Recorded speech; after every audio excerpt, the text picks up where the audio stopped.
চৈত্র সংক্রান্তিতে গরমে হাঁসফাঁস বাংলায়। চলতি সপ্তাহে চরম গরম আর সঙ্গে বাড়বে অস্বস্তিও। কতটা বাড়বে চরম গরম অস্বস্তি, কি বলছে আবহাওয়া অফিস?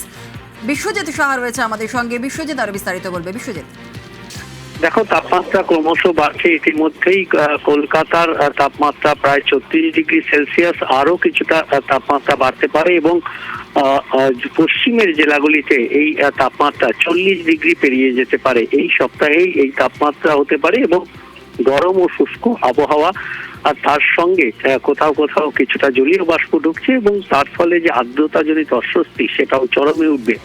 বিশেষ করে পশ্চিমের দিকের জেলা বাঁকুড়া, পুরুলিয়া, ঝাড়গ্রাম, পশ্চিম মেদিনীপুর এই জেলাগুলি এবং সঙ্গে পশ্চিম বর্ধমান ও বীরভূম এই জেলাগুলিতে গরম এবং অস্বস্তির সতর্কবার্তা জারি করেছে আলিপুর আবহাওয়া দপ্তর।